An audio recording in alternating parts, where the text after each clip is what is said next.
رواداری کا تذکرہ کیا گیا اور قیادت مقاصد میں یہ بھی کہا گیا ہے کہ جو اقلیتی آزادی ہے وہ اپنے مذہب پر قائم رہ سکتے ہیں، اپنے عقیدے پہ قائم رہ سکتے ہیں، اس پہ عمل کر سکتے ہیں اور ان کو اپنی ثقافتوں کو ترقی دینے کی بھی اجازت ہے، اور عقیدہ، دین، عبادت و اجتماع کی آزادی ہے۔ تو جہاں ایک طرف آئین پاکستان اس کی اتنی وضاحت سے پروٹیکشن دیتا ہے، وہاں پہ یہ جو انٹالرنس ہے، آپ اس کو کیسے دیکھتے ہو؟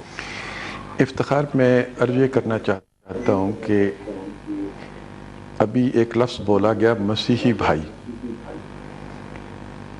پاکستانی بھائی سے مسیحی بھائی میں تبدیل ہونے میں تقریباً 60 سال کا عرصہ لگا۔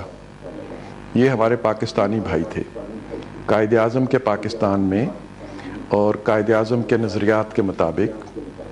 یہ پاکستانی بھائی تھے۔ ہم نے انہیں مسیحی بھائیوں میں تبدیل کر دیا، اور اس میں جیسے ہنا بھی کہہ رہی ہیں کہ ایک دن کا سفر نہیں تھا، یہ ایک لمبا عرصہ ہے جس میں یہ عمل گزرا ہے۔ قائد اعظم کی جو کابینہ تھی اس میں ایسے لوگ موجود تھے جو مسلمان نہیں تھے، ان کا دوسرے مذاہب سے تعلق تھا، لیکن چونکہ وہ پاکستان کی کابینہ تھی اس لیے وہ پاکستانی ہونے کے طور پر اس میں شامل تھے۔ حتیٰ کہ ہم آج جن لوگوں کو مسلمان نہیں سمجھتے، انہی میں سے ایک صاحب تھے جو ہمارے وزیر خارجہ بھی تھے، اور پاکستان کی جو جغرافیائی حدود ہیں، جو ہم نے جغرافیہ پاکستان کے لیے حاصل کیا، اسے حاصل کرنے میں انہوں نے بہت کاوش کی، محنت کی، اور قائد اعظم نے انہیں اس کمیٹی کا اور اس کمیشن کا ممبر بنایا تھا جو پاکستان کی جغرافیائی حدود کا تعین کرتی تھی، باؤنڈری کمیشن جسے کہتے ہیں، اور میں سر ظفر اللہ خان صاحب کا ذکر کر رہا ہوں۔ تو پاکستان ایسا پاکستان نہیں تھا جیسا پاکستان اب ہم دیکھتے ہیں۔